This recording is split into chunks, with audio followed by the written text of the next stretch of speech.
A very good morning to one and all. I'm Dr. Sridhar Sundaram, and on behalf of the Indian Society of Gastroenterology, I welcome you all to this edition of the ISD Masterclass. Today, we have an eminent speaker with us, Professor Pooja Sarpooja. She's the professor and head of the Department of Pathology at GB Pant Institute of Postgraduate Education and Research. She's a very experienced GI pathologist, and she'll be discussing normal and abnormal gastric and esophageal biopsies. We also have two distinguished panelists with us. I'm happy to introduce my teacher and my mentor, Professor Shobna Bhatia. She will be joining us in another 10 minutes. And a very dear friend, a close friend of mine, Manas Panigrahi, who's an additional professor at AIIMS Bhubaneswar in the Department of Gastroenterology. So without further ado, I think Professor Pooja, you can take over the proceedings.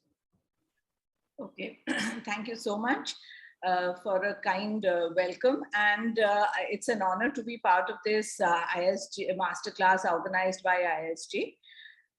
So I'd like to thank all the organizers for including me in this session of pathology. As you know, the topic is interpretation of normal and abnormal gastric and esophageal biopsies. And as I believe that my target audience is predominantly gastroenterology fellows or gastroenterologists, I'm going to try and keep this topic to the things that they maybe should know and things that we would like them to know, and how it would make a better correlation between pathology and gastroenterology. So without further ado, let's go to the first poll question, if that can be shared.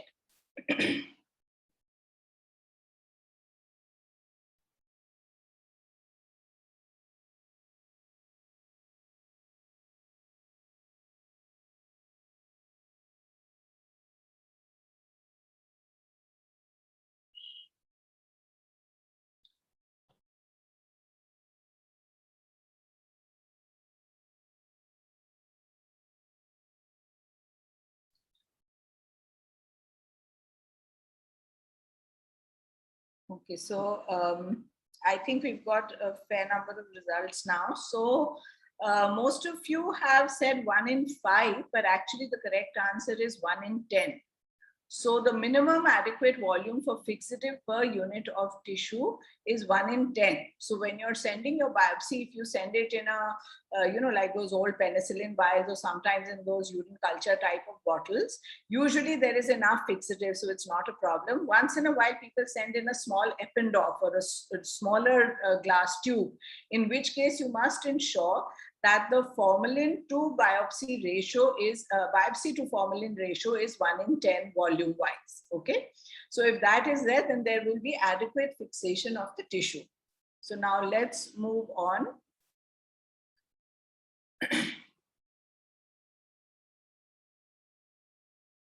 So let's first look at the normal morphology of the esophagus. What I'm going to try and do is take you through the normal morphology of esophagus and stomach first, and then we'll talk about the non-neoplastic and neoplastic disorders of both conditions.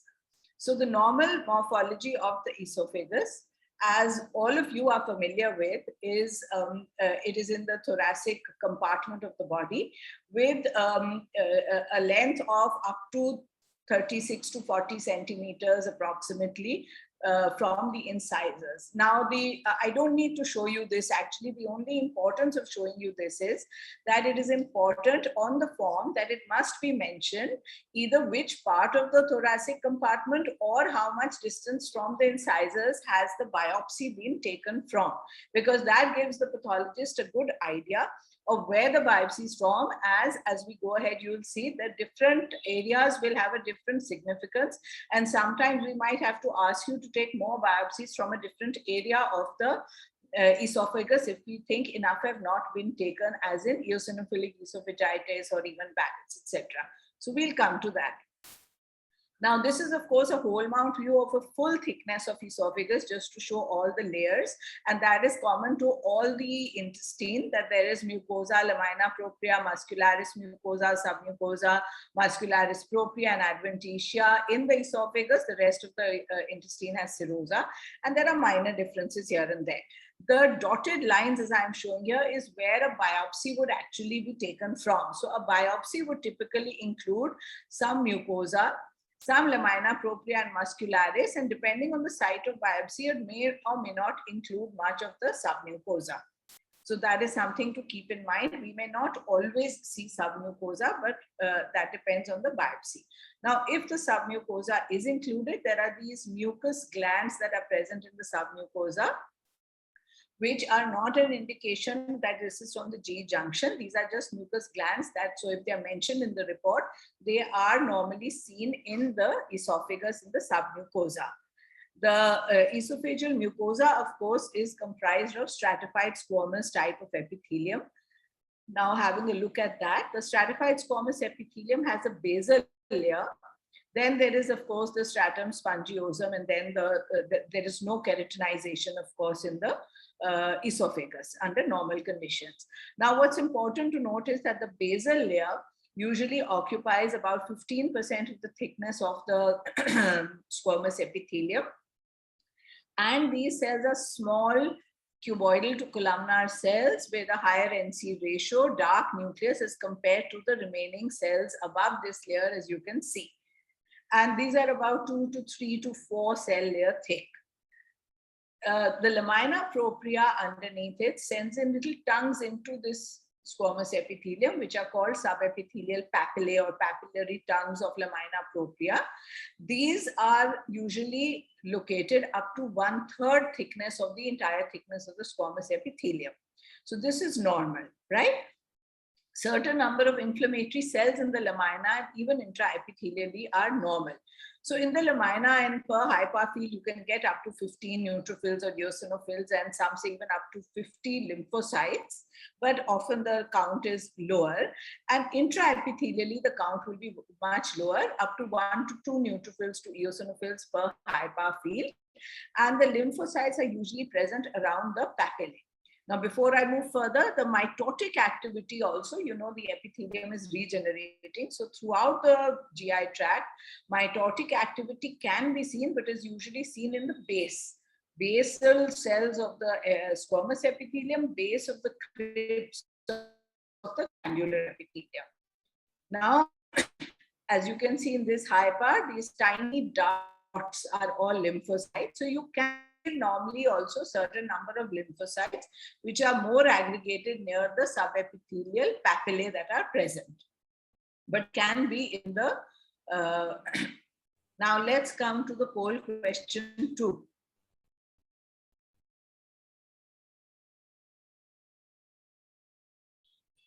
Arvind, if you can launch the poll question, please. Okay, so which immunostain that can identify the squamous epithelium? And your choices were cytoplasmic, CK20, nuclear. See, that's also the location of the immune stain, not just the type of the immune stain. So that's very important to note. Nuclear, P63, cytoplasmic, P40, all of the above.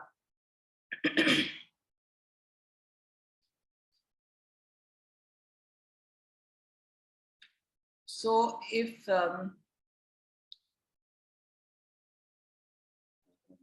how many participants do we have? Has everyone shared it?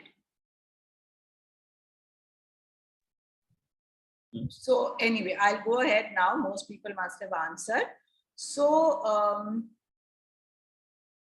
the correct answer is actually something that nobody has picked. It is nuclear P63. So nuclear P63 is the correct answer. CK20 is the cytoplasmic stain, but is seen in the lower GI tract.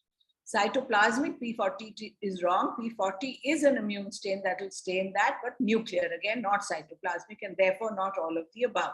So the correct answer, in fact, is nuclear P63. We can finish with this poll now. So this is an example.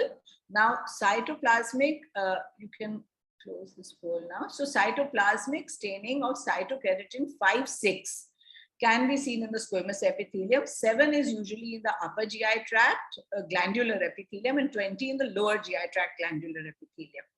P63 is a nuclear stain. P40 is also a nuclear stain that will stain the squamous epithelium a little more intensely in the basal cells and also in the remaining superficial cells. So let's have a look now at the gastroesophageal junction. The junction squamous epithelium is the junction of the squamous epithelium at the distal esophagus and the proximal stomach at the cardia.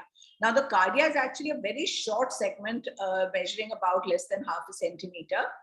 And this region of the junction usually shows pure mucus glands, not the specialized cells that we see in the remaining part of the stomach. And occasional oxyntic cell can be seen, but usually pure mucus glands. Whereas the cardia, as you go more into the cardia of the stomach or reach the fundus, the number of specialized cells will increase. This knowledge is important because we need to differentiate it from Barrett's esophagus, of course, knowing where the biopsy has been taken, as I'll come to that later, and from intestinal metaplasia at the gastric cardia. So these things I will discuss later. So this is an example of the gastroesophageal junction. This is the squamous epithelium, the glandular epithelium, and as you can see, it is predominantly comprised of mucus secreting cells and not of any specialized cells, no oxyntic cells, no parietal cells or chief cells as we know them. This is a diagrammatic representation of the same. The esophagus, I think the cardia is looking a little too long in this, and then the fundus, body, and antrum. So we'll now come to the stomach before we go on there. So CK56 will stain the squamous epithelium, and you can see here it does not stain the glandular mucosa of the GE junction. This is what we call multi-layered epithelium. Now, this may be seen at the gastroesophageal junction, but if it is seen more proximally, what it shows is squamous type of epithelium, and at the superficial part of it is the glandular epithelium. So we call this multi-layered epithelium. At the G junction, it may be normal, but in the more superficial part, if it is present, it may be an indication of Barrett's esophagus, and one should carefully look for the evidence of Barrett's esophagus at such a point. Now, the normal morphology of the stomach, again, the same 4 layers. The additional part, of course, is that there is an inner oblique muscle where a circular longitudinal is seen throughout the intestine. This is not really important when we're talking about biopsies because they don't go down to the main muscle layer. Can we share poll question 3, please?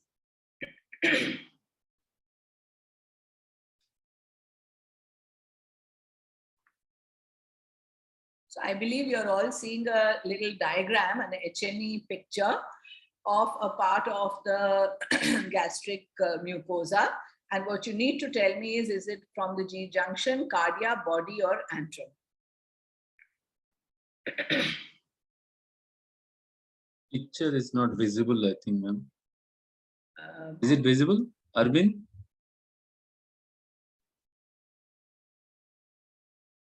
Well, some people are answering, so I wonder if it is visible. No, the picture's not seen, ma'am. I think I cannot see it on my screen actually. I can only see the whole format. So I'm not sure if the picture is visible or not. Anyway, I think we just go ahead then, because if the picture is not visible, then I'll show you which picture it was in the next minute. And this is actually a picture of the gastric body mucosa. So this on the upper right square is the picture I had shared. And this is a picture of the gastric body or fundus mucosa. On our left upper, we have the gastric cardia. This is just a high par view of the gastric fundus mucosa, and this is the gastric antral mucosa. So now what is important to note here is that whether it is cardia, fundus, or body, or antrum, the superficial part is the same, which is what we call the superficial glandular zone, which is all composed of the foveolae, gastric foveolae, having tall columnar epithelial cells with a basal nucleus, and the rest is occupied by mucin. It is the deep glandular zone that is different in each of these 3-4 regions. So the deep glandular zone in the cardia will have a few oxyntic cells, but the remaining cells are mucus cells, and it's slightly sparsely populated, if you can see. Whereas the fundus and body are very densely packed with specialized cells. The chief cells, the parietal cells, the endocrine cells. And when we go on to the Antrum, again, it is more of mucous cells and endocrine cells and less of the specialized cells. So this upper layer, which is highlighted by the red box, is common to the entire stomach, but with a difference, which I'll just show you in this diagrammatic representation. So in the cardia and the fundus body, the superficial glandular zone is shorter. However, the entire thickness of the cardia is also shorter. But in the cardia, it's occupying about 50%. Now, in the fundus, it occupies just about the upper 1/4 or 1/5 of the mucosa, and the mucosa in the fundus body and antrum is thicker. But in the antrum, the superficial glandular zone again occupies about 50% of the thickness. So it is least in the fundus body and more in the antrum. Now, this is a high power view showing these specialized cells, which we can identify by the presence of these bluish or pinkish granules. So these make them a little different from the usual mucous cells, which you can see over here. And even here, these are the regular mucous cells, which are pale in color, the cytoplasm, whereas a granular eosinophilic or basophilic cytoplasm would indicate chief or parietal cells. The endocrine cells are also present, haphazardly scattered here, and they usually have, if you see over here, this sort of slightly triangular appearance with a dense eosinophilic cytoplasm. Of course, now with so much immunohistochemistry, if I need to identify these, I can use immunohistochemical tools. Now, this is a mucin stain, which is important because later we may need to use it for certain diagnosis. It is important to know that the stomach, throughout the stomach, we see only one type of mucin normally, and that is neutral mucin, which picks up the PS stain in a periodic acid shift Alcian blue stain combination. The Alcian blue stains blue, as the name indicates, periodic acid stains magenta, and this is picked up by the PS neutral mucin magenta stain. The lower GI tract after the stomach, it has acid mucins, which are picked up by the Alcian blue stain. The immunohistochemically, we have different types of mucins also. MUC1, 2, 5, and 6 are the common ones in the GI tract, of which MUC5AC, as it's called, is the one which is most common in the stomach. So tumors that have a gastric phenotype will show positivity for MUC5AC. For example, even ampullary carcinomas can have a gastric phenotype, and there they will then stain with MUC5AC. So it is good, useful to see this to identify a particular type of phenotype. Now, this is a synaptophysin stain, which will pick up the endocrine cells. Now, this is a biopsy from the gastric body mucosa. And as these dark brown stained are the endocrine cells, and as I told you, these are slightly triangular in shape, and these are haphazardly arranged throughout the crypts in the gastric body mucosa. Whereas if we go to the antrum, see, this is the antrum with the deep superficial glandular zone, and this is the deep glandular zone. In the antrum, there are much more numerous endocrine cells, and these endocrine cells are almost arranged like a band because they are so numerous and present in the superficial part of the deep glandular zone that it almost stains like a band. And this is also helpful to note to be able to identify different areas of the gastric mucosa when a biopsy has been sent to us, and also because sometimes we need to see if there's any endocrine cell hyperplasia. So now let's come to the non-neoplastic or inflammatory conditions of the esophagus, wherein the most common condition is gastroesophageal reflux disease or GERD. Now, gastroesophageal reflux disease. Okay, before we go on further, poll question 4, please. So where should you biopsy to diagnose GERD? So where should the clinician take the biopsy from? Less than 1 centimeter, 1 to 2, more than 2, or more than 3?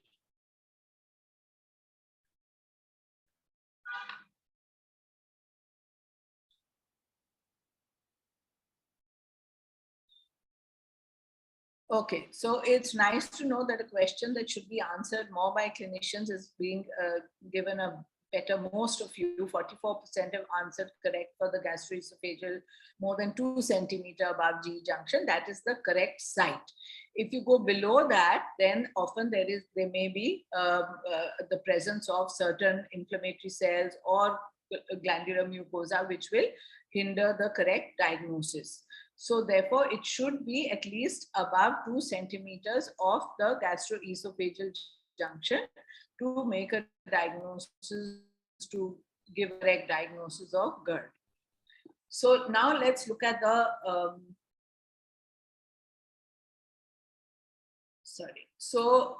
gastroesophageal reflux disease, as we know, is when there are reflux symptoms.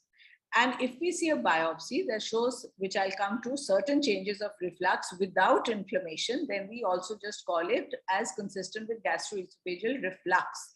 When we see the addition of inflammatory cells, then we call it reflux esophagitis. So it does not have to show us inflammatory cells, in which case we just call it symptoms are consistent with reflux.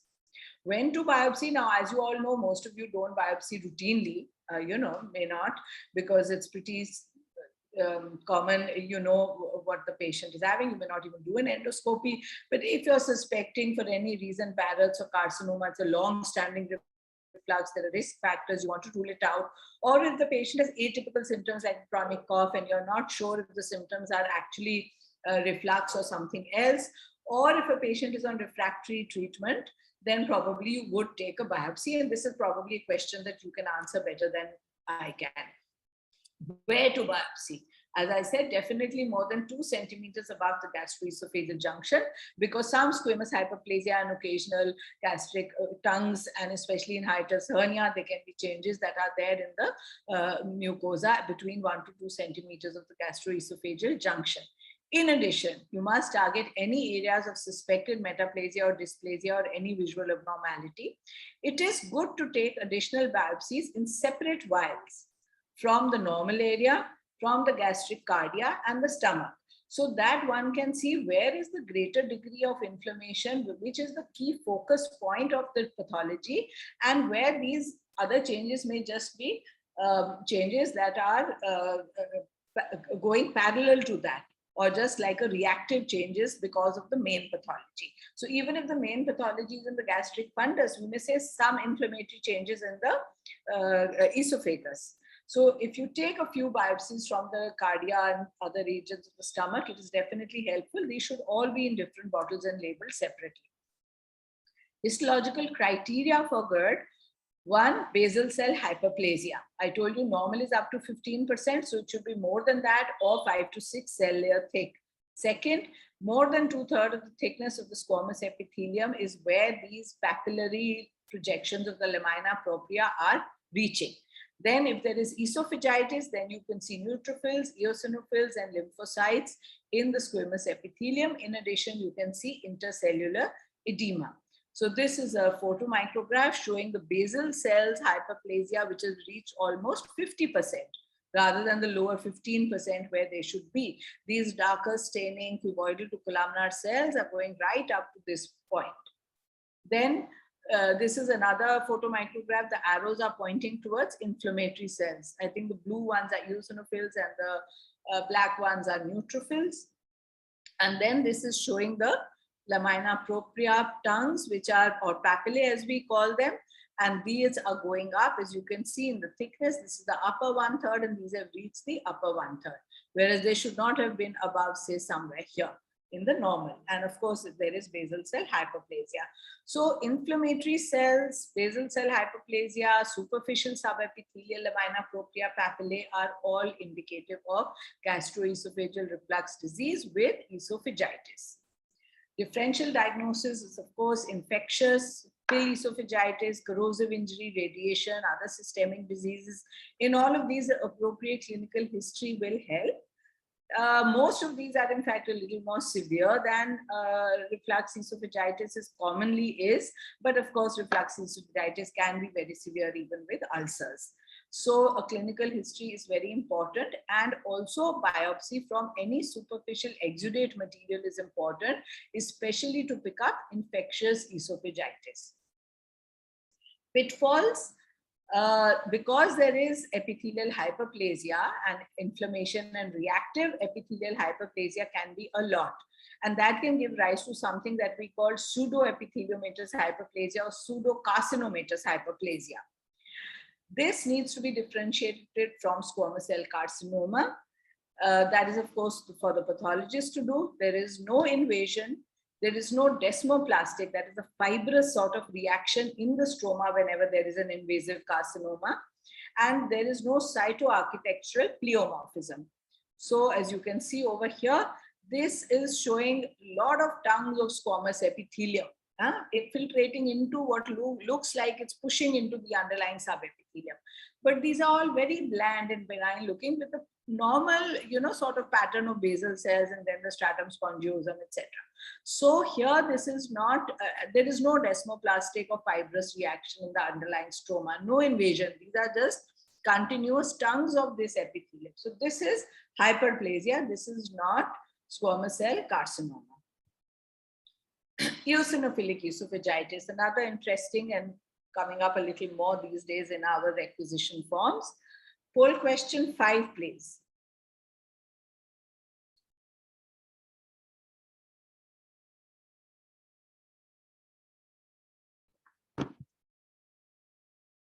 Number of eosinophils to diagnose eosinophilic esophagitis.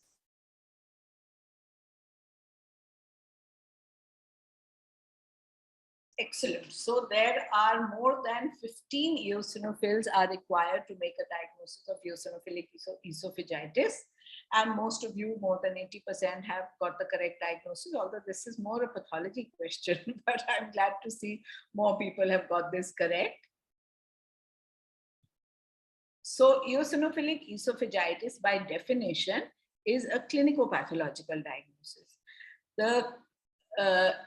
It is characterized by symptoms in the upper GI tract and more than 15 eosinophils per high power field at any level of the esophagus, upper, mid, or lower. And these are intraepithelial lymphocytes, not in the lamina propria, they are within the epithelium. So this is usually a chronic immunoantigen mediated disorder, and the symptoms are more of esophageal dysfunction like dysphagia, etc. And histologically, there is the eosinophil predominant infiltration. Important point to note is you call it eosinophilic esophagitis when you know that there is no other cause for that eosinophilia. For example, a parasitic infestation.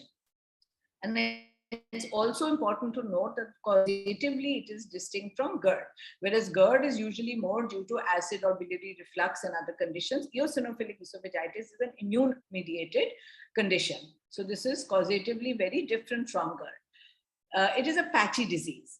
Therefore, it is important that multiple biopsies should be taken from the mid, proximal, and distal esophagus, all 3 sites. And it is in fact in the mid esophagus that we find maximum pickup of eosinophilic esophagitis. But if there is any area of exudate, a lot of eosinophils will be present there. So definitely take a sample from that area. And it is useful to take a sample from the duodenum and gastric mucosa to rule out an eosinophilic gastroenteritis. Now, this is an example of a case where these small eosinophils, all in the intraepithelial location, bright eosinophilic granular cytoplasm they have. You see them within the epithelium, and in the epithelium, you can see they are causing these little areas of cystic degeneration, forming abscesses. Another high power view showing these eosinophils that are present and forming these little microabscesses. And this is a biopsy sample from the exudate of the same patient, wherein you can see a lot of these eosinophils in the exudate. So we do have to count them, but when you see these eosinophilic microabscesses and the exudate, you're pretty sure you're dealing with eosinophilic esophagitis.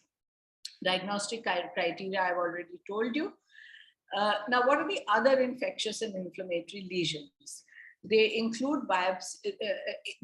What is the biopsy strategy for these other infectious and inflammatory lesions? You must include biopsies of ulcers along with the ulcer edge. You must include sample of exudates, especially to pick up organisms. And if there is a bullous lesion that you are suspecting, ask your pathology department to send you immunofluorescence material in a vial, and you take one biopsy piece in that immunofluorescence medium. And the rest you send in the regular 10% neutral buffered formalin. So this is an example of pemphigus vulgaris, which is a bullous lesion. So the superficial part is not seen. What we're seeing is the basal part. Here the blister was present. And plus, in addition, you see some inflammatory cells. And if you do an immunofluorescence, you see this typical fishnet immunofluorescence pattern that is seen with IgG or C3 in pemphigus vulgaris. Well, question 6, please. So intranuclear Cowdry A type inclusion bodies are seen in which condition?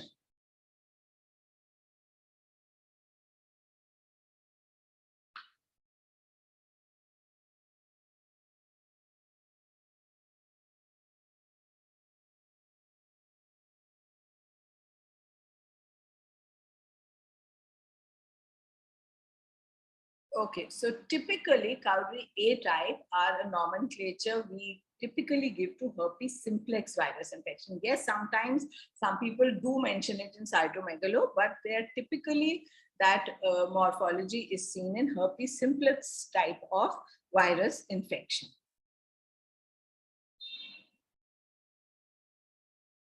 So herpes esophagitis is another thing that we come across sometimes, especially in immunocompromised individuals, if they're having HIV or undergoing some chemotherapy. Usually it's due to HSV1, 2 is very rare. And the most common site in the GI tract for herpes simplex, in fact, is the esophagus. Histologically, what we see is these classical 2 types of inclusions. One are these ground glass inclusions, like a glassy eosinophilic inclusion within the nucleus. And the second are these characteristic Cowdry A dark inclusions in the nucleus with a clear halo around them. These are the Cowdry A type of inclusions. And in addition, you see some multinucleate giant cells. Now, whenever we see multinucleate giant cells, because that is easier to pick up on low power, we definitely go to high power to look for the ground glass or a Cowdry type of inclusions. And it is in a background of mononuclear inflammation. And if there is any doubt, one can do a immunohistochemical stain for herpes simplex virus and make a confirmatory diagnosis. Type 1 and 2 are not distinguished on histology, and most of the cases are due to type 1. Now let's have a look at Candida infestation. Now, since Candida is part of the normal microbiota flora of the GI tract, it's usually seen this fungal infection if there is an immunosuppressed patient. The most common type is Candida albicans or tropicalis. These are budding yeast and pseudohyphae. So what you need for the diagnosis is not just to see Candida buds, but you must see the budding yeast form or the pseudohyphae, which means that these are growing there. They are not just present as a commensal and in a background of active esophagitis. If there is no inflammation, be very cautious of saying that this is candidiasis. You may have picked up a few spores of Candida, but it may not be candidiasis. We use special stains like silver or PAS to diagnose fungal infections. This is a PAS stain where you can pick up much better than HNE the Candida. These are the pseudohyphae. So these are just the budding yeast forms which have gotten a little elongated and arranged in an end-on manner, tail to toe, and therefore they look like hyphae. But these are not hyphae. These are just budding yeasts, and these are all the spore forms. And if you can see the background, all these cells are inflammatory cells. So in an inflammatory background, we have these budding yeast forms. Of course, you need to also differentiate from less common infections like Aspergillus, where you have true hyphae with acute angle branching, true branching hyphae, and histoplasma, wherein these are smaller organisms which are usually present within the macrophage. So these can be distinguished. Now coming to the big topic of Barrett's esophagus, wherein this is columnar metaplasia of the esophagus, as you all know. two things required for diagnosis. A, it should be visible endoscopically. You should see that salmon pink mucosa. B, it must be confirmed histologically. First described in 1957 by Dr. Norman Barrett, who saw this columnar epithelium. And we classify it typically as two types, long and short. And of course, some people they have an ultra short segment also. Long is when it's more than 3 centimeters above the G junction being involved, and less than that is short segment. Now, as far as a histological perspective is concerned, there is a difference in the American and British guidelines.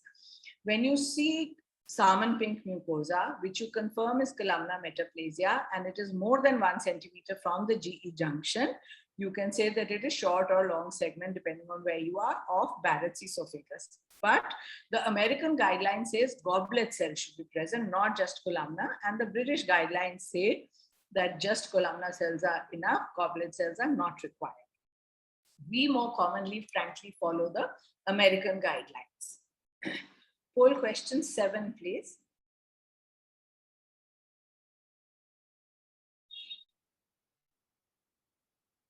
So what is the special stain to identify Barrett's epithelium? Is it a trichrome, a crystal violet, a PS Alchin blue, or a tolvedine?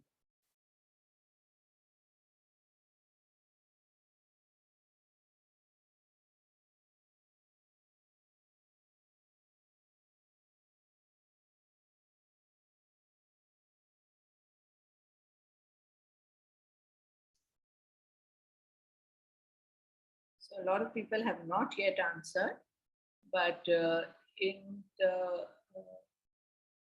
order to save time, I think I'll just go ahead. So more than 50% of those who have answered have said that it is PS Alchin blue, which is the correct answer. Mason's trichrome is for fibrous tissue and muscle, so that is used much more on the liver. Crystal violet is not used for this at all. It is a magenta colored stain, but it does not show these mucins. And tolvedine blue also is a metachromatic stain, but it is used for other conditions, including mast cells, and not for differentiating these different types of mucin. Typically for that, we use PS Alchin blue. So this is a etchy picture of Barrett's esophagus. This is easy to diagnose because in this particular case, because here you've got the squamous epithelium on both sides and a bit of the glandular epithelium in between, and it is showing presence of goblet cells. And of course, if your clinician has said the biopsy is more than 1 centimeter above the G junction, you're sure that this is short or long segment Barrett's mucosa. Usually Barrett's mucosa has this superficial part where goblet cells are more common, and the deeper part where you often see goblet cells, but you may just see glandular type of mucosa, columnar mucosa.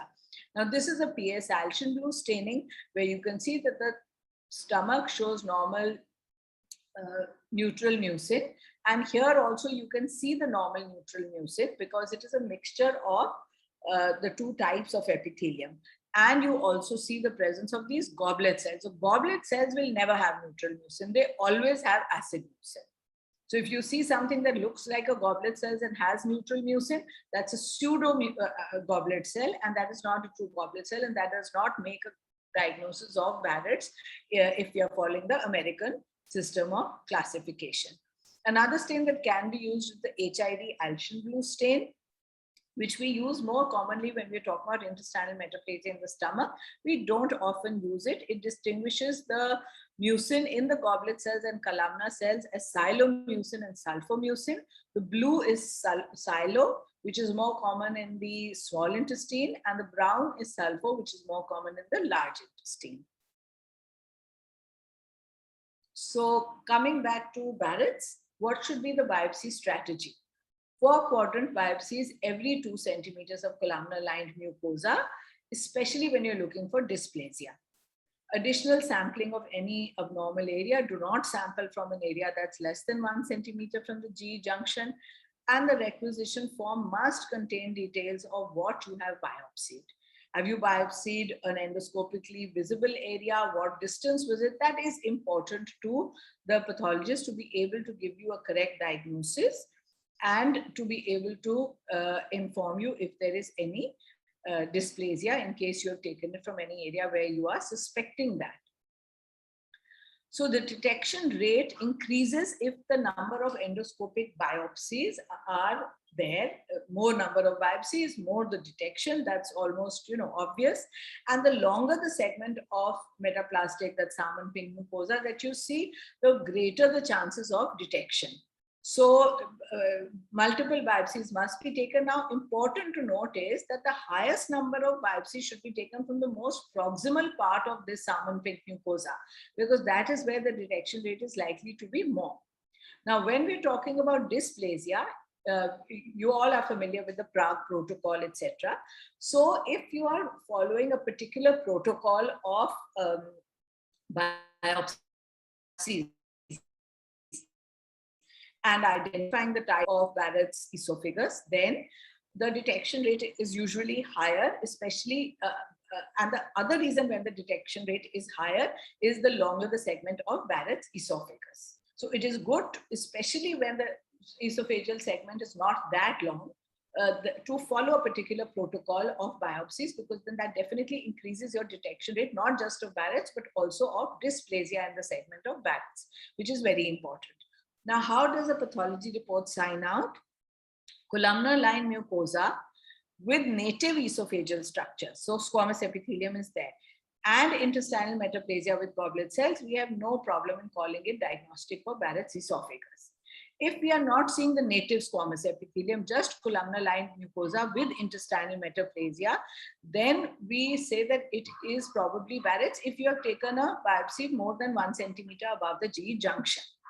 If the biopsy is closer to the G junction, it may well be intestinal metaplasia at the cardiac end of the stomach, and therefore that should be left for a clinical correlation unless you have mentioned the site of the biopsy on the form, which is why it is very important to mention the site of biopsy on the form.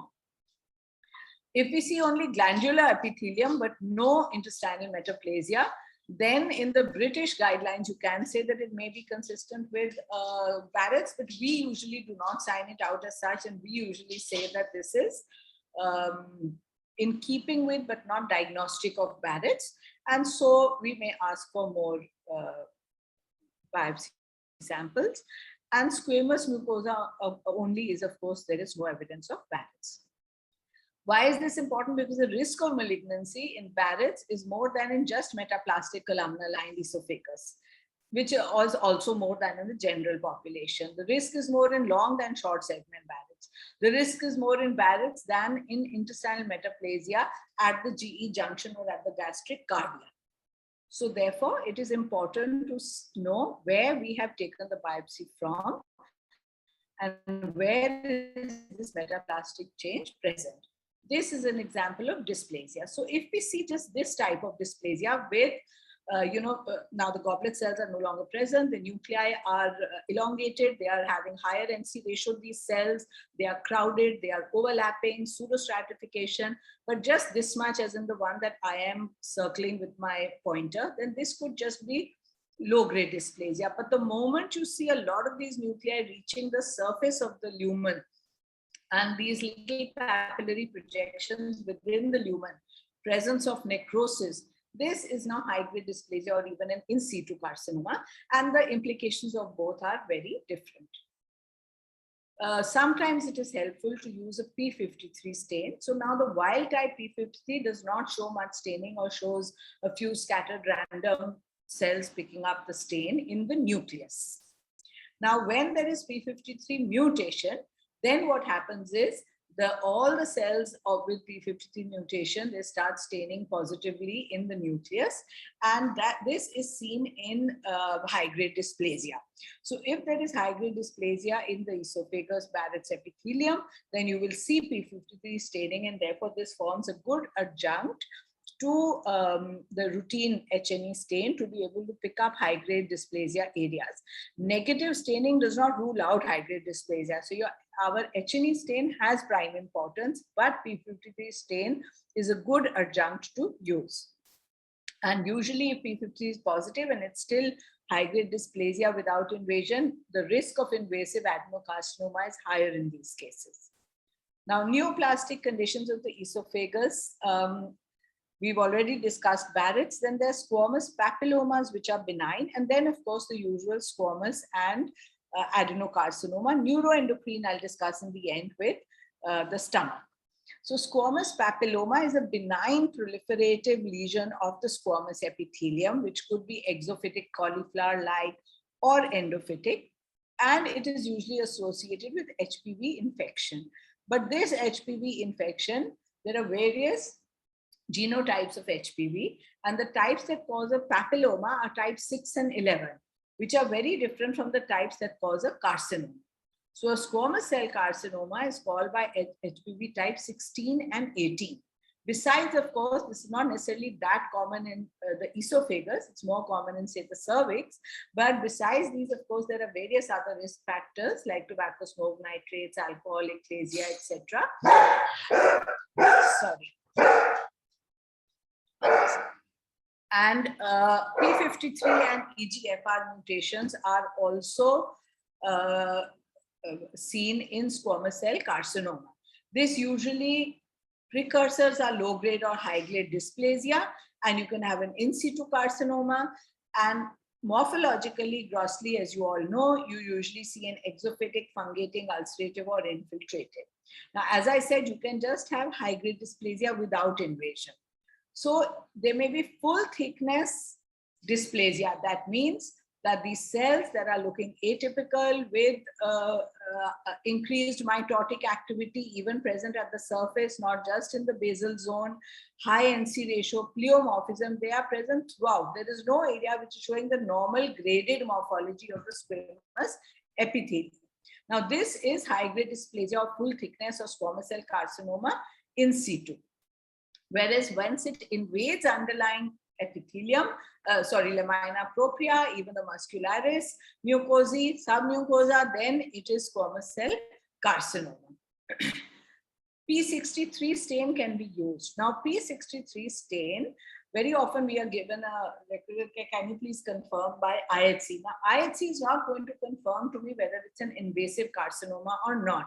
That only tells me that yes, it's a squamous cell carcinoma, and therefore is helpful if I want, if the carcinoma is in the lower part of the esophagus, then I want to make sure, yes, I'm dealing with a squamous cell carcinoma. There's no chance that it's a adenocarcinoma or a mixed adenosquamous carcinoma. Then P63, CK56, etc. will help. And these are negative for CK7 and 20, which are more seen in adenocarcinomas. So the normal epithelium, whether dysplastic or normal, and the tumor will both show this. So this does not help to make a diagnosis of squamous cell carcinoma. It only helps in confirming that it's squamous and not adeno. And therefore more helpful if there's any morphological doubt, or if the biopsies in the lower one-third are not very well differentiated. In a well-differentiated squamous cell carcinoma, no need to do these IHC stains. Sometimes they can even be keratinizing squamous cell carcinoma. Again, no problem in making a diagnosis. Then sometimes we have a variant called basiloid squamous cell carcinoma, more in the GIT, that is more common, obviously, in the esophagus or then in the anal canal, and usually seen in older men. And this again can be seen, in fact, sometimes in the middle and distal esophagus, and therefore we have to confirm using the special stains. Now, what happens is these cells are usually similar to the basal cells of the normal squamous epithelium. So they are cuboidal to columnar with high NC ratio, small cells. They are not large cells like the cells of a squamous cell carcinoma. Mitosis is very high, and they can have an in situ component or be invasive, just like a regular SCC. So this is an example wherein we see these basal cells, normal ones, and here these cells that are infiltrating, and I'll show you a high power view, all have the same morphology of a basal cell, of the basal cells of the normal epithelium. This is invasive. You can see the desmoplastic stroma, higher power view. These are all small cuboidal columnar cells with very high NC ratio, less cytoplasm. And these we can confirm they will be P63 positive like SCC, but in addition, they show CK19 and CK14 immunoreactivity, and they usually have a worse prognosis. So it is important to be able to pick up these and confirm by IHC and give the correct diagnosis in such cases. So this is a CK19 stain, which will not be positive in the routine SCC. It will only be positive in positivity in these nests or trabeculae of tumor cells. Now, adenocarcinoma, more than 95% develop in association with Barrett's. Risk factors can include tobacco use, obesity, GERD, other than Barrett's. So they're higher chance. Then tumor suppressor proteins like P53, P16, P27, and other mutations may be present. The types, it may have the usual tubuloglandular type. It can have a papillary type. It can have a mucinous type where there are pools of mucin with floating tumor cells within that. It can have a signet ring cell type. So these are the types that you see carcinomas anywhere in the GIT, and these are the types that can be seen in the esophagus as well. Here we do often need to confirm the diagnosis. So P63, as you can see here, will be negative, whereas cytokeratin 7, which is a stain for the upper GI tract, will be positive. In addition, a carcinoembryonic antigen stain can be done that is often positive. But CK7 is usually a good stain to do for this, and CDX2 can also be positive. Sometimes the patient has received neoadjuvant therapy, and then the biopsy may just show sub-inflammation and plus minus tumor cells. In such cases, it's important for us to do a simple cytokeratin stain to pick up the tumor cells. And based on the amount of tumor that we see, we can grade the carcinoma. However, I won't go into details of this because this is usually left for resections after neoadjuvant therapy rather than for a biopsy. In a biopsy, we can only tell you whether we are seeing any tumor cells or not. And of course, we will tell you the quantity of tumor cells, but ideally these gradings are not to be done in a biopsy. Now moving on to some of the mesenchymal tumors. Another tumor that is not common, but in the GI tract, it is most common in the esophagus, is a granular cell tumor. This is a tumor of Schwann cells in adults, more common in women than men, usually asymptomatic or picked up, just when you're doing endoscopy for some other reason, but sometimes it can cause dysphagia. Small, usually small in size. This is one of our cases, small little tumor, and maybe an EMR or something can resect most of the tumor. Sheets and nests of rounded polygonal cells with small nuclei and abundant eosinophilic granular cytoplasm is the histological hallmark. And these cells are subepithelial in location. It's not an epithelial tumor, it's a mesenchymal tumor. And these granules are usually red when we do a PAS stain. So this is the typical morphology: large cells, polygonal cells, smaller nuclei. So NC ratio is not high, and abundant granular eosinophilic cytoplasm. And immunohistochemically, a lot of stains may come positive variably, but what stain often uniformly comes positive is S100. So with the characteristic morphology and an S100 stain showing positivity of these large cells in the subepithelium, it is simple to make a diagnosis of a granular cell tumor. Usually a benign lesion, malignant is very rare.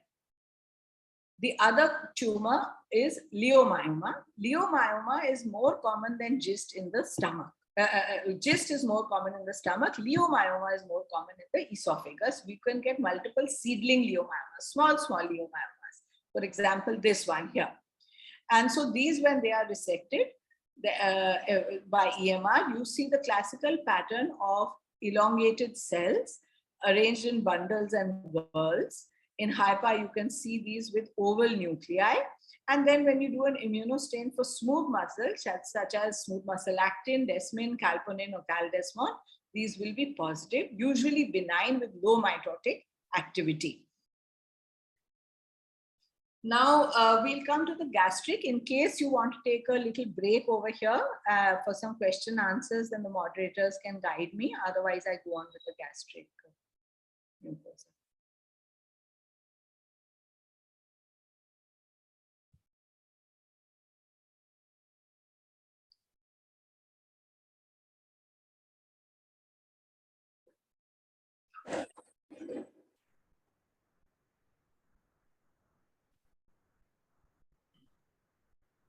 So there is no question, ma'am, in chat box. So I should ask you question. Ma'am, you have told we should take biopsy from the abnormal mucosa and in and around normal cardia and normal esophagus also.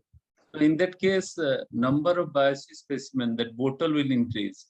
And we know pathologists are very busy and difficult. So to get them, so really in practically we should send in different bottle, or what should you take on for Indian population, ma'am? Yeah. So, see, even if the pathologist is busy, we have to keep the patient in mind first. And when you're taking biopsies, say from the esophagus for eosinophilic esophagitis or for GERD, then it is good enough to put them in one bottle. But when you're taking it from the G junction or the cardia, now those have to be put in separate bottles and labeled separately. So because that you cannot mix everything and make one, little pulao in the thing, that makes it difficult to interpret.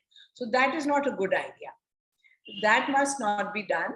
But if you see that everything else is totally normal and you don't want to take other biopsies, then it would be a good idea to at least mention in your requisition form that no biopsy is taken from these areas and they look endoscopically normal. The ideal scenario, of course, is that you take adequate biopsies from the area, like in GERD more than 2 centimeters or in eosinophilic esophagitis from all the segments of the esophagus. Those can be clubbed together in one bottle. That is not a problem. But from other areas, they should be in separately labeled bottles. Another question is in chat box from Dr. Patel. So low grade versus high grade dysplasia. Any criteria, or is it subjective to pathologists? It's not subjective to a pathologist. Yes, if you start doing inter and intra-observer variations, you might find some differences, as you would find even in any clinical condition. When there is nuclear pseudostratification, crowding, and loss of the normal columnar type of mucosa, and fewer goblet cells now, rather you are seeing those cells, but the cells are not looking too pleomorphic and there is no necrosis and they are not reaching the luminal aspect of that gland, crypt, glandular morphology, then that is low-grade dysplasia. Once there is a luminal aspect, once there is a lot of pleomorphism, prominent nucleoli, presence of necrosis, then it is high-grade dysplasia. So yes, there are criteria. And P53 reactivity more likely in high-grade dysplasia. So, Pooja, this is Dr. Shobna Bhatia here. Hi. So, Pooja, just one more question in the same way. Is that how do you differentiate mild dysplasia from an inflammatory lesion? Because that's where the confusion is. Dysplasia, it is said that you need at least 2 trained pathologists to be able to confirm mild dysplasia before you give away this report. So just a little comment on that, please. That's a very good question, ma'am. So when there is a lot of inflammation, there is reactive atypia, what we call, right? So that reactive atypia has to be differentiated from dysplasia. Now, when there is reactive atypia, if you are seeing inflammatory cells going into the crypt in question, then one must be very wary in making the diagnosis of dysplasia. Then it is more likely to be reactive atypia, unless the amount of atypia in that crypt is so much, like a high-grade dysplasia or more than you would expect to see with an inflammatory atypia. Then you can say that it is dysplastic change. Secondly, you can look at the mitotic activity or do a Ki67 stain. Even in reactive atypia, usually the MIB1 immunoreactivity is not, occupying all parts of the crypt epithelium, the glandular epithelium, more in the base.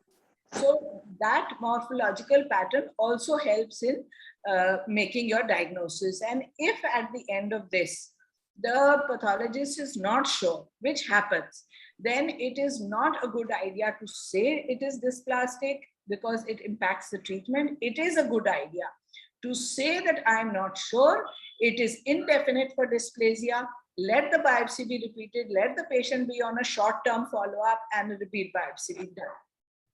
Because the implication of that will be much more severe. Correct.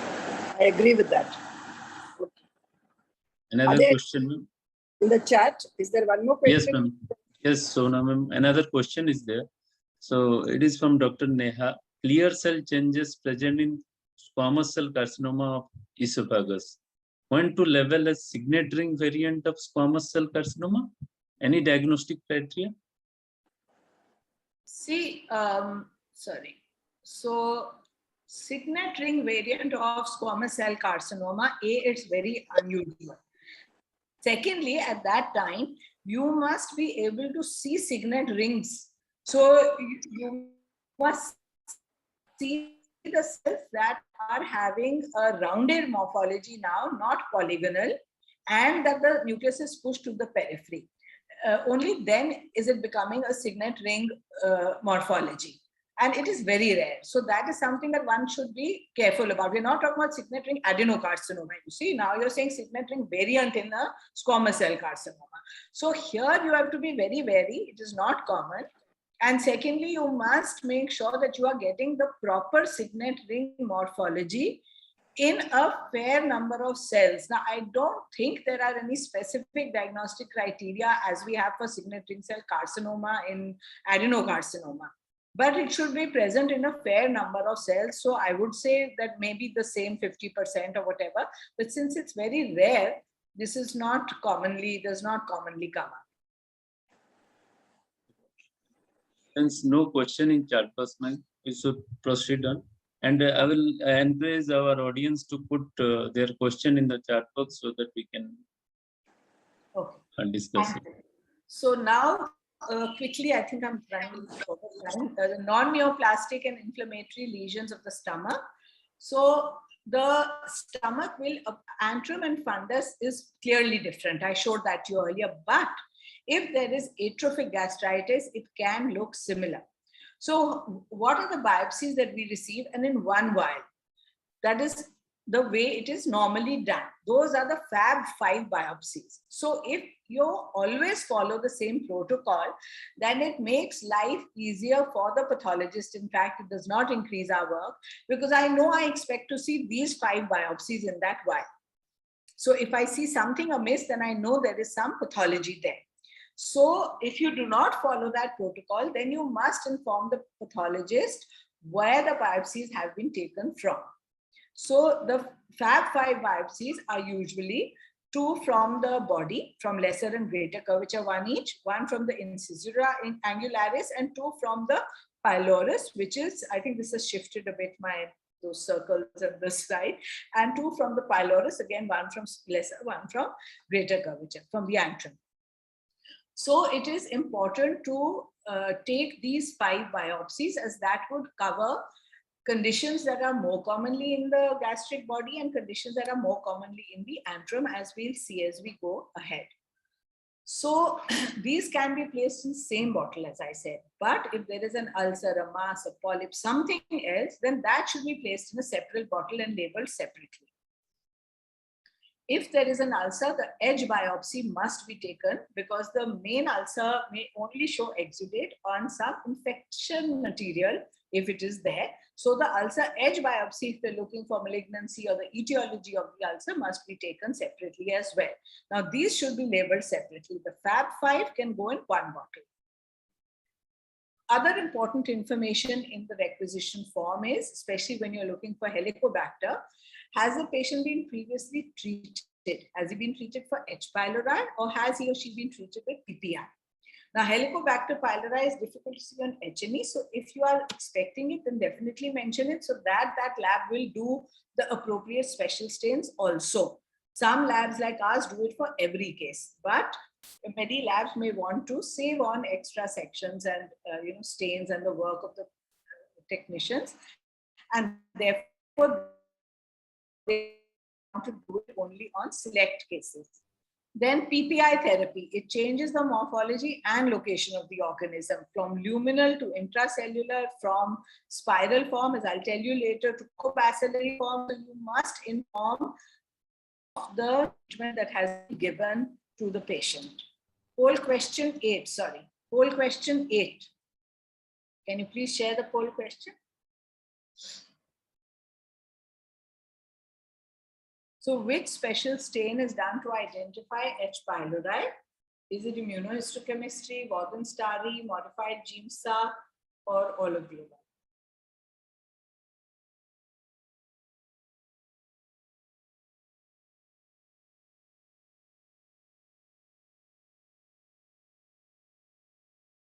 So 50% have chosen all of the above, which is actually the correct answer.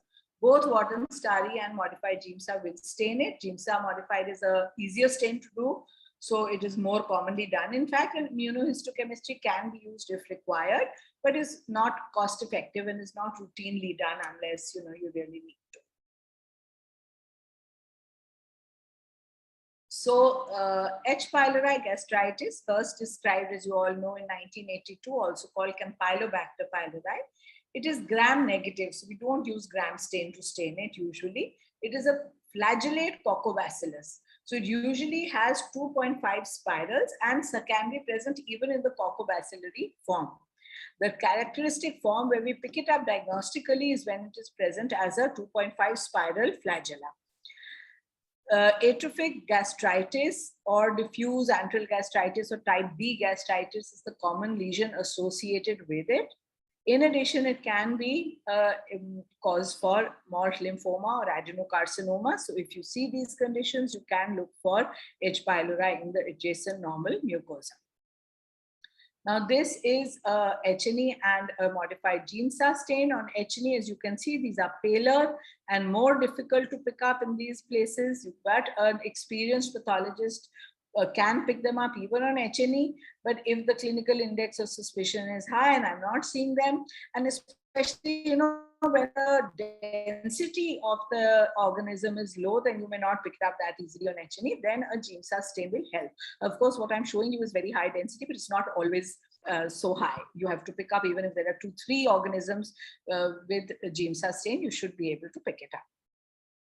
What it's commonly associated with is inflammatory cells, neutrophils in the lamina propria and infiltrating the epithelium, which in large intestine, as you know, we call cryptitis. In the stomach, we call it pititis, since these are gastric pits, and pit abscesses. So pititis and pit abscesses are commonly seen, as are lymphoid aggregates. So if you see these should raise the index of suspicion for you to really look carefully for and get a special stain done to rule out the presence of H. pylori gastritis. If they are more commonly found in the antrum. However, if PPI treatment is given, then they move up to the body mucosa. Now, most people have been given PPI treatment by the time they reach you and you do an endoscopic biopsy. So therefore, the Fab5 become important, because even if it's present in the body mucosa, we will be able to pick it up. Often associated with epithelial degeneration, cryptitis, etc. As I told you, it can be associated with intestinal metaplasia. I mean, that can happen with this gastritis that occurs, but in the area of metaplasia, you will not find H. pylori. So the pathologist must screen in the other areas, not in the area of metaplasia. And usually they are found on the cell surface, maybe adherent or in the mucin above the cell surface. But if with treatment, then sometimes they move intracellularly, and coccobacillary forms which may be more common, in which case a pathologist usually just says that we've seen these forms. It's not diagnostic of H. pylori, but it may be consistent with.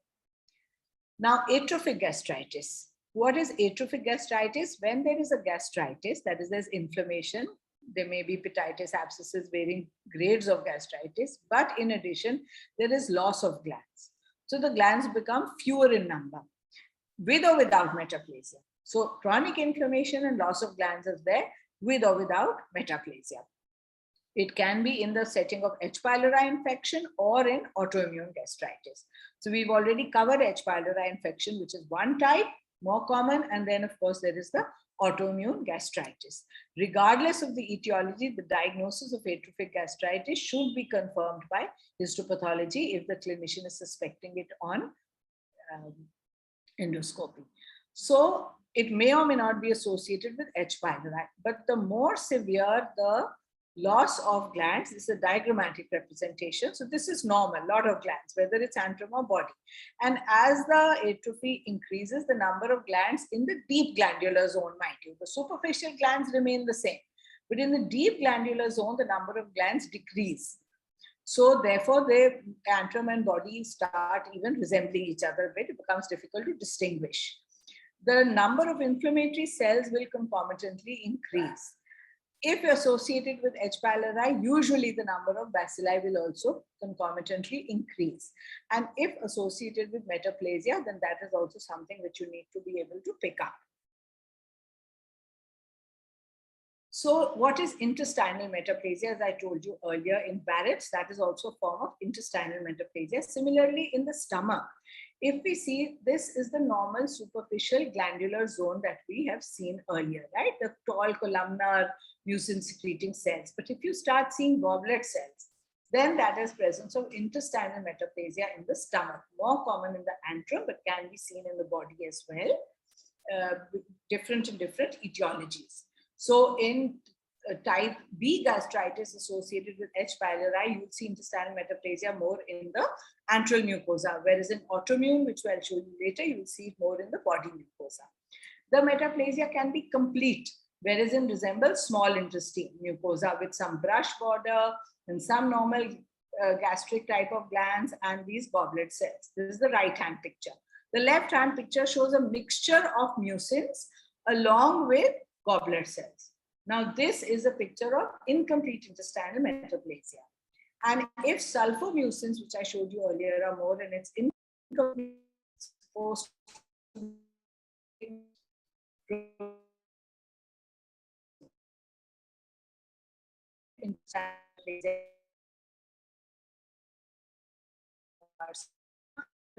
and therefore nowadays people do not necessarily do the HID stain.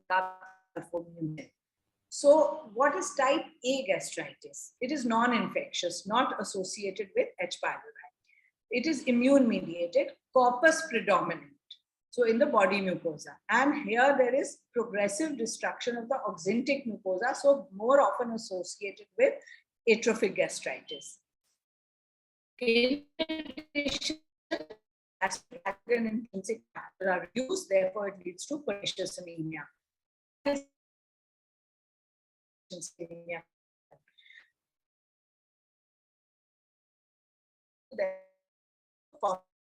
So presence of autoimmune gastritis does not rule out H. pylori infection. You must look for both.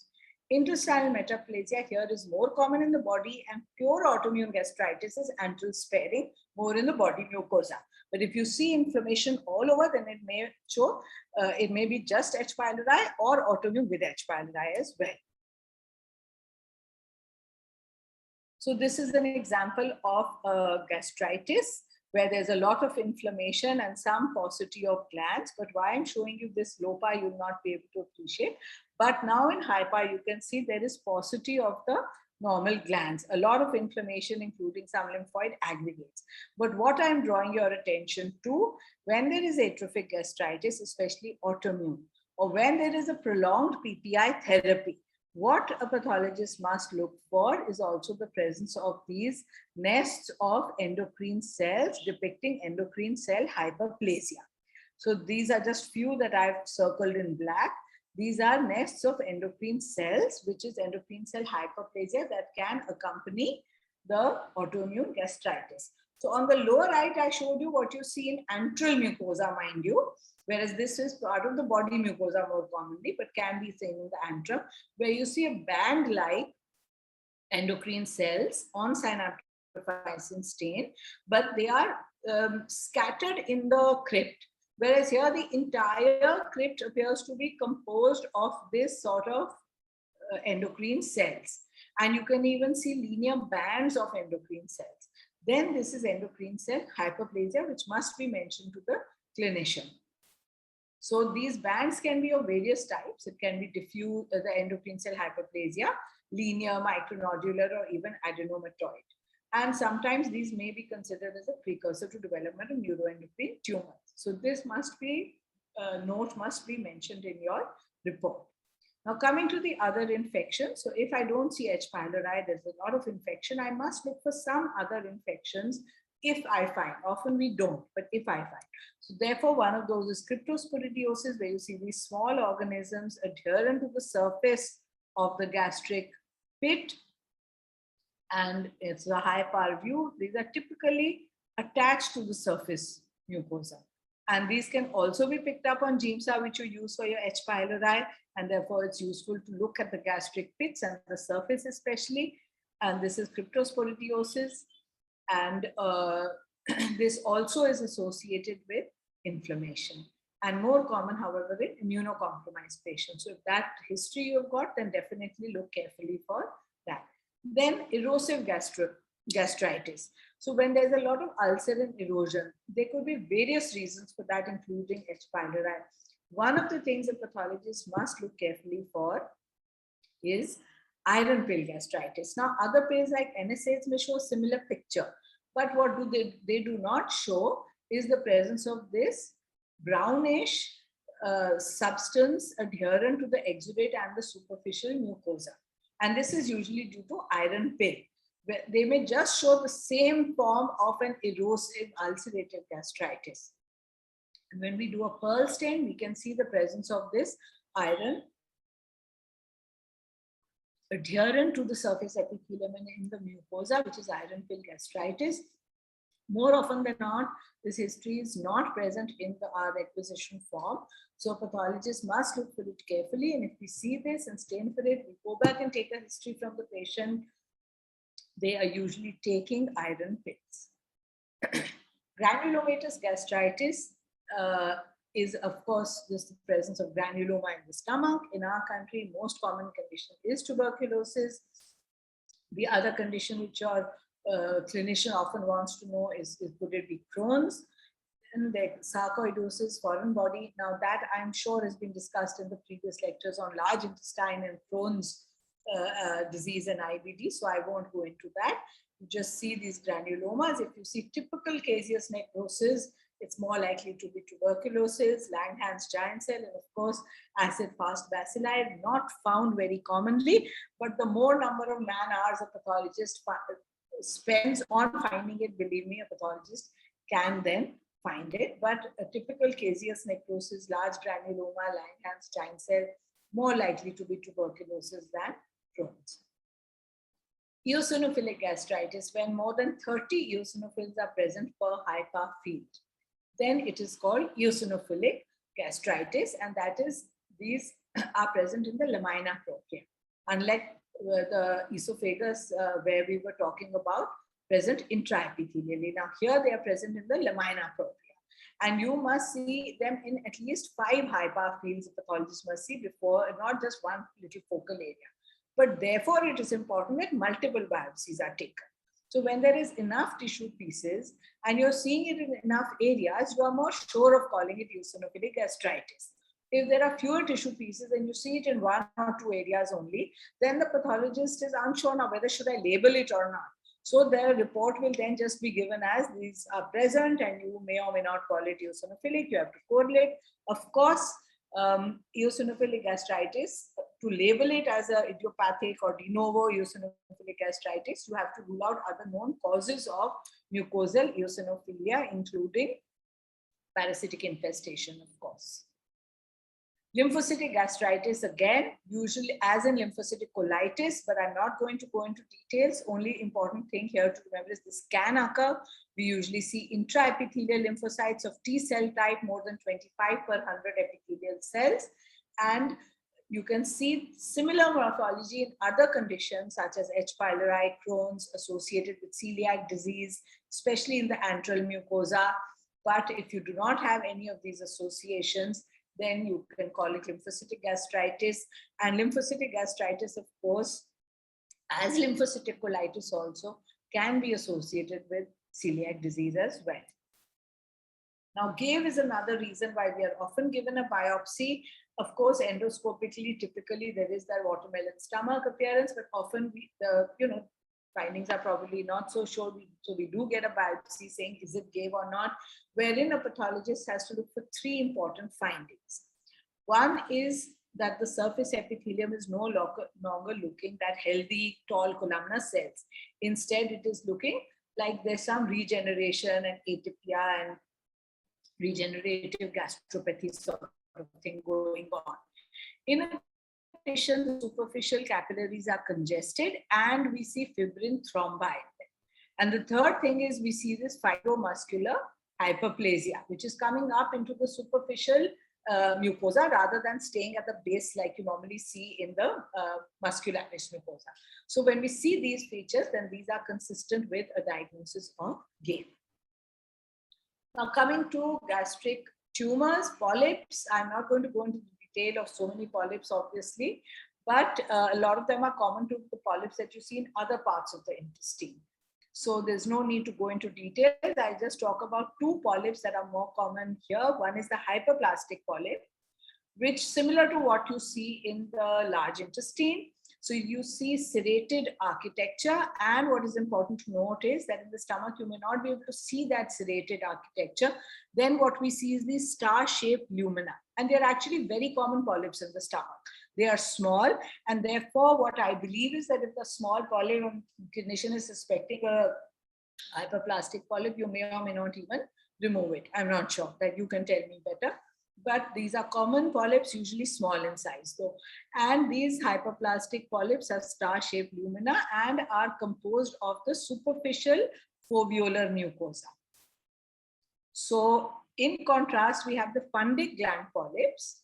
And these fundic gland polyps usually show polypoid proliferations with these cystically dilated glands.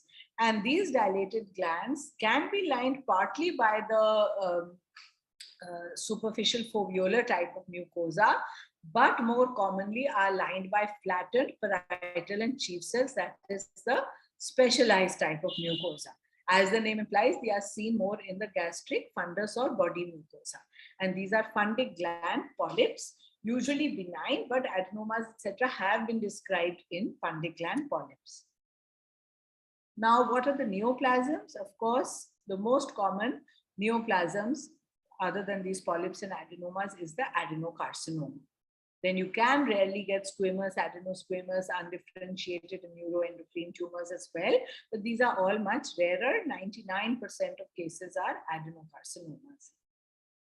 Now, when you see an adenocarcinoma, especially if it is near the G junction, it is important at that time for the clinician to mention where is the epicenter of the tumor. Is it at the G junction and involving the esophagus mainly, where it is then treated like a squamous adenocarcinoma, esophageal adenocarcinoma? Is it just at the G junction with the epicenter in the proximal 2 centimeter of the G junction, then also esophageal type? If it is beyond the proximal 2 centimeter of the G junction, the epicenter or most of the tumor, then it is treated as a gastric type of adenocarcinoma. So that is important in your biopsy also test. Like all adenocarcinomas in the GIT can have a similar pattern of either tubuloglandular morphology or mucinous morphology. When more than 50% of the tumor shows mucinous, we say mucinous, and of a signet ring morphology, where sometimes it can be very focal and very subtle, and therefore definitely a pathologist has to look carefully in high power when making a diagnosis of signet ring cell carcinoma of the stomach. It is present in a focal area in one of the tissue pieces, because clinically also they may have a linitis plastica type of morphology, and so a biopsy, it's not as easy for the endoscopist, I suppose, to pick up the correct area for biopsy as it is in a ulcero-infiltrative lesion, which is more likely to be the typical classical glandular adenocarcinoma. So we look for them in high power, and when you see the characteristic signet cells, which is rounded cells with the nucleus pushed to the periphery like a signet ring, then it is called a signet ring adenocarcinoma. And now in the WHO classification, Whether it shows signet ring morphology or just single cells scattered like this, it is called a poorly cohesive carcinoma. If more than 50% of the cells are signet ring, then we call it a signet ring cell type of poorly cohesive carcinoma. These have a worse prognosis. Can we see the poll question 9?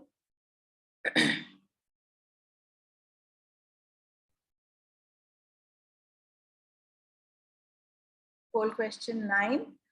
What molecular workup should be done in gastric adenocarcinoma? Should it be HER2/neu? Should it be P53? Should it be Ki67? Should it be all of the above? What is more essential?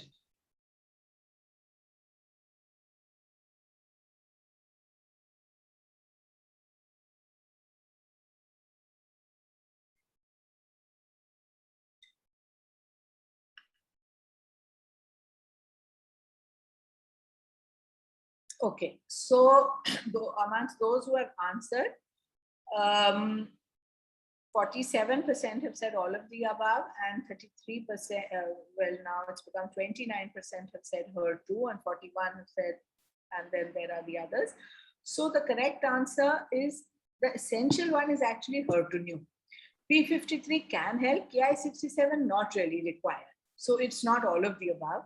Now HER2 is the most important one, which is recommended and I'll come to that later as we discuss.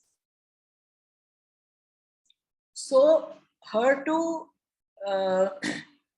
human epidermal growth factor receptor 2, HER2 in gastroesophageal and gastric adenocarcinomas.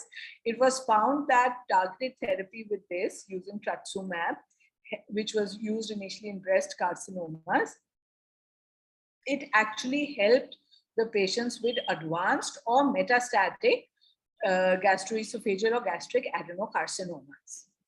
So this detection of HER2/neu should be done. Now the methods to detect are very well designated for breast adenocarcinoma, and similar stringent criteria have to be followed in gastric and esophageal adenocarcinoma, because it is important for clinical decision making. So whom should be tested? Now, should it be a reflex testing in all or on demand? That is when the clinician asks for it.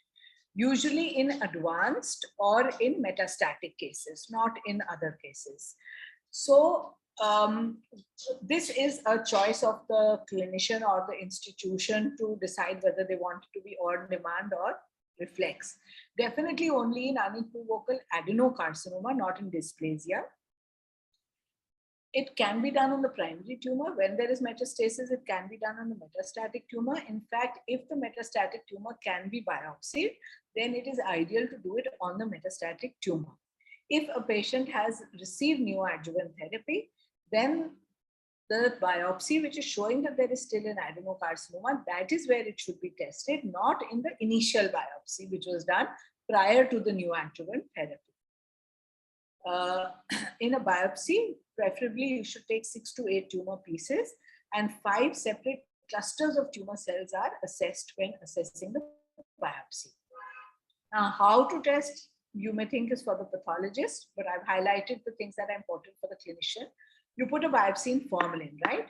You must ensure that the biopsy is placed in formalin immediately within 1 hour of sampling, otherwise it can change results which affect the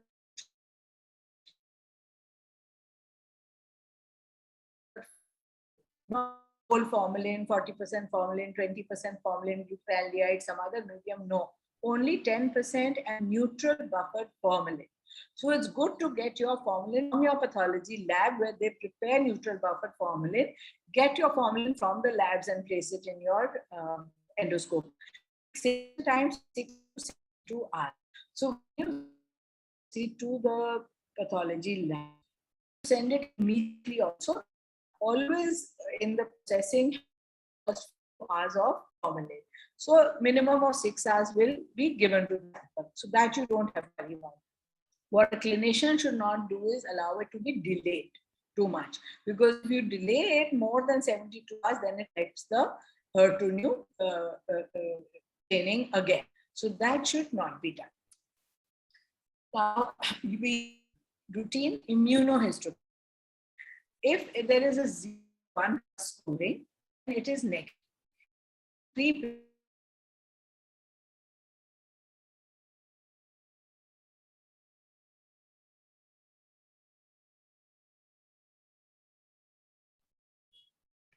I think Madam got disconnected, so we'll just wait for a minute.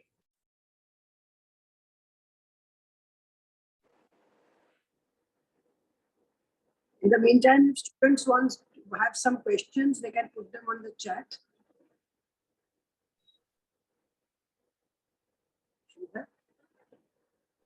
Yeah, we'll do one. I think students have put some messages on the chat. There is one question, ma'am. So should we take how many pieces of biopsy from the polyp? One piece is sufficient or multiple pieces required? One question in chat box is there. Ma'am, you're muted. This is from a polyp. Yes, ma'am.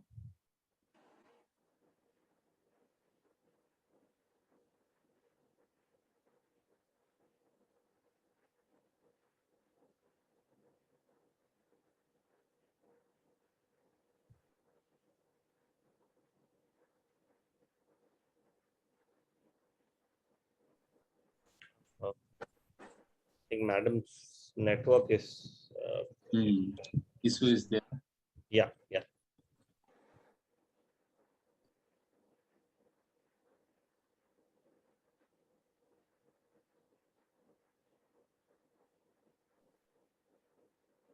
think Pooja ma'am has joined. Yeah, she's joined back. Yeah.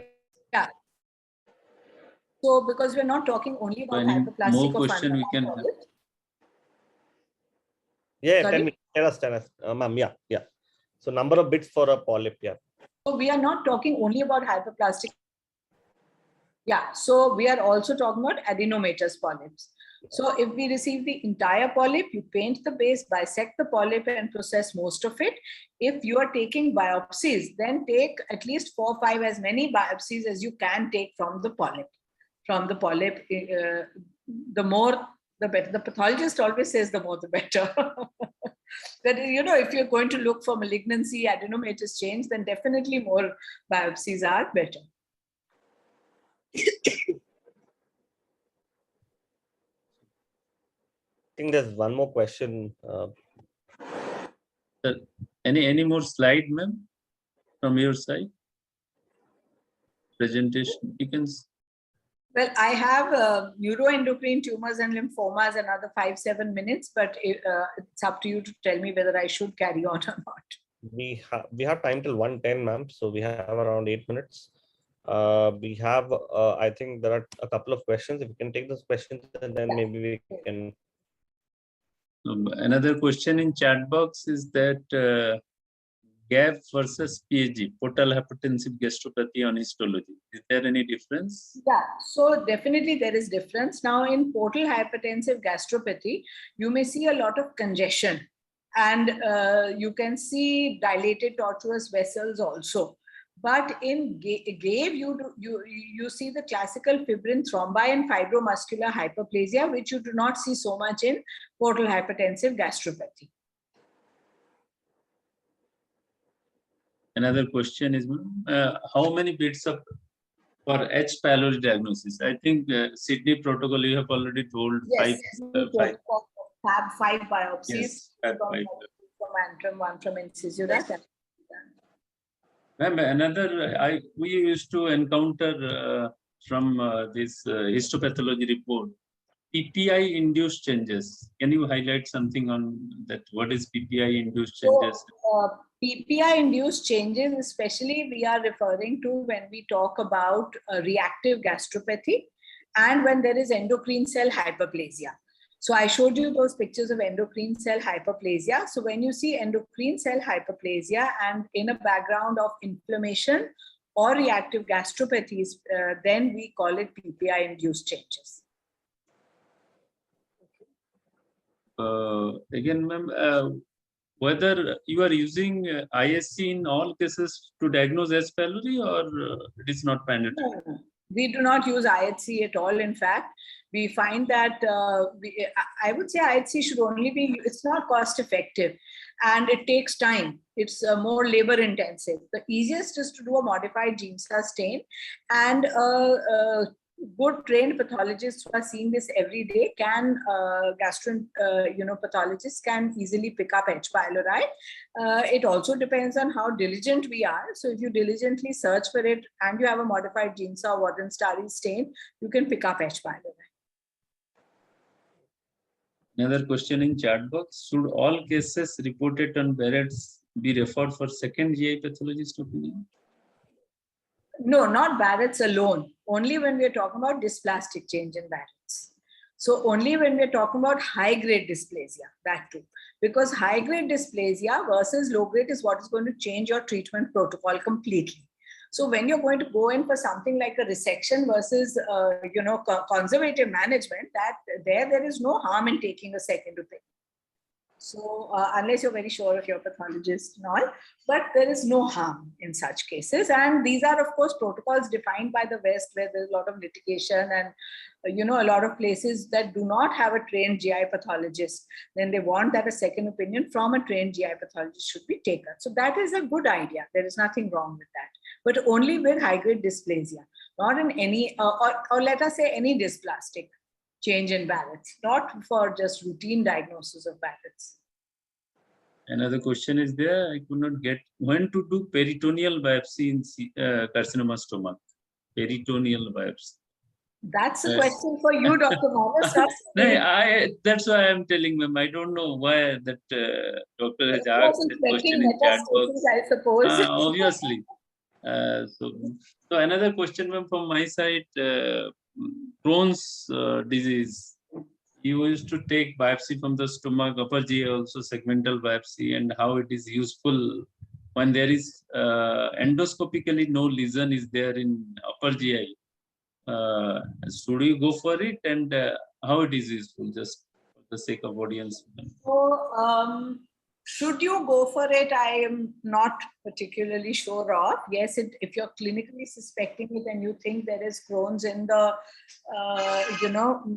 lower GI tract, and you're, I suppose if you're unsure of the diagnosis, then upper GI involvement corroborates your diagnosis when you're thinking between UC and Crohn's. So then it's useful to take a biopsy. In the biopsy, if you see a granuloma, of course, that helps. A granuloma that is not a tubercular granuloma, that helps a lot. If you don't see it, then the presence of a lot of lymphoid aggregates is another thing that helps a lot to say that this may be Crohn's. So these are the two features I would be looking for. And that H. pylori negative focally active gastritis, they used to say that is a criteria for. Yeah. So any amount of active gastritis, even focally active gastritis, it should raise a red flag to a pathologist to look carefully for H. pylori.